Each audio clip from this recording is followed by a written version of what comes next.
ये लोग बांस से रास्ता क्यों घेर रखे हैं? पहले तो इस रास्ते पर यह सब नहीं था। बैलगाड़ी के सामने दो आदमी खड़े थे। एक के हाथ में थाली थी और दूसरे के हाथ में बांस की रस्सी पकड़ी हुई थी। उनके बगल में एक बोर्ड भी लगा था जिस पर लिखा था, जो चंदा देगा उसे भगवान का दर्शन होगा, जो चंदा नहीं देगा उसे भूत का दर्शन होगा। तभी एक आदमी जिसके हाथ में थाली है वह धीरे धीरे बैलगाड़ी की ओर बढ़ने लगता है। उसकी थाली में माचिस के साथ साथ अगरबत्ती भी थी जो धीरे धीरे जल रही थी। उसकी धीमी धीमी लौ से हल्का धुआं उठ रहा था और आसपास की ठंडी हवा में उसका सुगंध फैल रही थी। अरे बाबा, ये चंदा आखिर किस चीज के लिए लिया जा रहा है? आप लोग यहाँ रास्ता क्यों रोककर खड़े हैं? बेटा, यहाँ एक मंदिर बनने जा रहा है, उसी के लिए हम लोग चंदा इकट्ठा कर रहे हैं। तुम अपनी इच्छा और सामर्थ्य के अनुसार जो भी दान देना चाहो दे सकते हो। बाबा, अभी मेरे पास पैसे नहीं हैं। मैं मंडी जा रहा हूं। सारा माल बेचकर जब उधर से लौटूंगा तब आपको चंदा भी दे दूंगा। कोई बात नहीं बेटा, तुम्हारी मर्जी।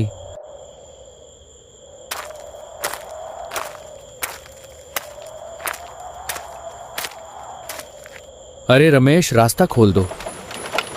तब धीरे धीरे रमेश रस्सी छोड़ देता है और बांस ऊपर उठ जाता है, जिससे रास्ता पूरी तरह खुल जाता है।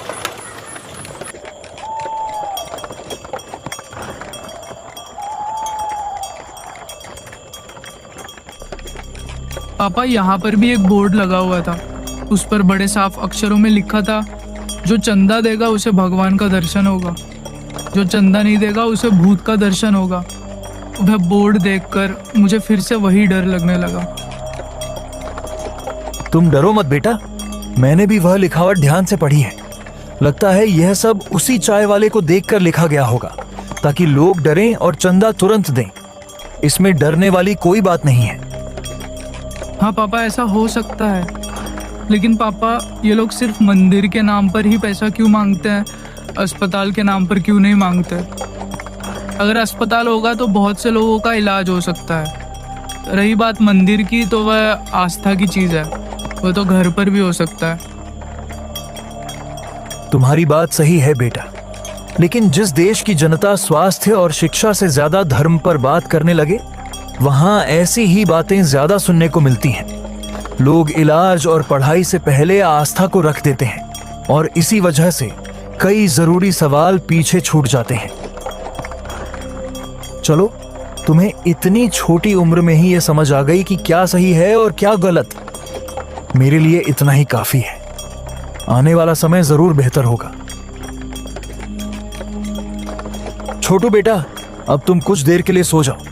अभी मंडी पहुंचने में लगभग 1 घंटा और लग सकता है और कल तुम्हें स्कूल भी जाना है। तुम आराम से सो जाओ। मंडी पहुंचते ही मैं तुम्हें जगा दूंगा। ठीक है पापा, मैं कुछ घंटों के लिए सो जाता हूँ, नहीं तो स्कूल में मुझे नींद आएगी। आप मंडी पहुंचते ही मुझे जगा देना। ठीक है, सो जाओ। तो छोटू धीरे धीरे सो जाता है। बैलगाड़ी की हल्की हल्की आवाज और ठंडी हवा के बीच कुछ ही मिनटों में वह गहरी नींद में डूब जाता है।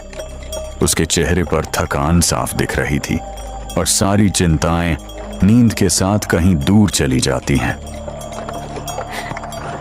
तभी अचानक किसी के रोने की धीमी सी आवाज सुनाई देती है। उस आवाज को सुनते ही भोला चौंक जाता है और बैलगाड़ी को रोक देता है।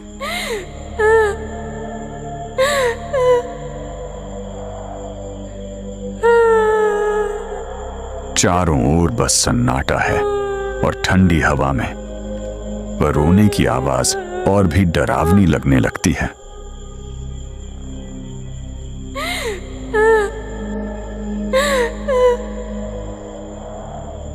इतनी रात को इस सुनसान जगह पर कौन रो रहा है?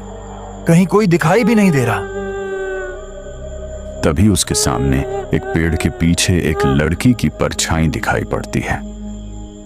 शायद उस पेड़ के पीछे कोई लड़की है जो रो रही है। आवाज वहीं से आ रही लगती है। रुको, मैं जरा पास जाकर देखता हूं कि आखिर माजरा क्या है। तो भोला धीरे धीरे बैलगाड़ी से उतरता है और सावधानी से उस परछाई की ओर बढ़ने लगता है। चारों ओर सन्नाटा था और ठंडी हवा के बीच उसके कदमों की आहट साफ सुनाई दे रही थी। उसे देखते ही भोला की आंखें फटी की फटी रह जाती हैं। उसका शरीर जैसे सुन्न पड़ जाता है, सांसें थम सी जाती हैं। सामने जो दृश्य है उसे देखकर ऐसा लगता है मानो वह अपनी आंखों के सामने मौत को खड़ा देख रहा हो। उसकी परछाई धीरे धीरे बड़ी होने लगती है, मानो अंधेरे के साथ साथ फैलती चली जा रही हो, और देखते ही देखते वह पल भर में भोला को उठाकर निकल जाती है।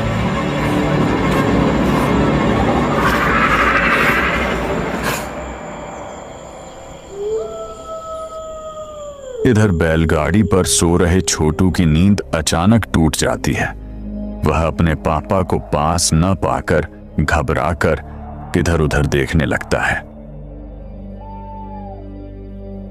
पापा, पापा आप कहाँ हो? अगल बगल देखने के बाद भी उसे अपने पापा दिखाई नहीं पड़ते, इसलिए वह बैलगाड़ी से नीचे उतरकर उसके पीछे की ओर जाने लगता है। अरे पापा गाड़ी के पीछे भी नहीं है। मुझे तो लगा था कि शायद पापा बैलगाड़ी की रस्सी बांध रहे होंगे। मैंने ध्यान से इधर उधर देखा, लेकिन यहाँ तो कोई भी नहीं है। पापा, पापा आप कहाँ हो? पापा, पापा, पापा आप कहाँ हो? पापा। छोटू काफी देर तक चारों ओर तलाश करता रहा, लेकिन उसे कहीं भी अपने पिताजी नहीं मिले। तभी अचानक उसके पीछे एक लड़की आ जाती है। तुम किसे ढूंढ रहे हो? छोटू तुरंत पीछे मुड़कर देखता है। तुम कौन हो और ये आवाज कैसी थी?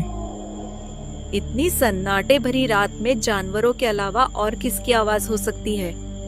मैं पिंकी हूँ। मेरा घर यहीं पास में है। तुम्हारे पापा उस सामने वाले पेड़ के पीछे छुपा है। जा मिल लो। छोटू अपने पापा को ढूंढने के लिए उस पेड़ की ओर बढ़ने लगता है। इधर अचानक वह लड़की गायब हो जाती है।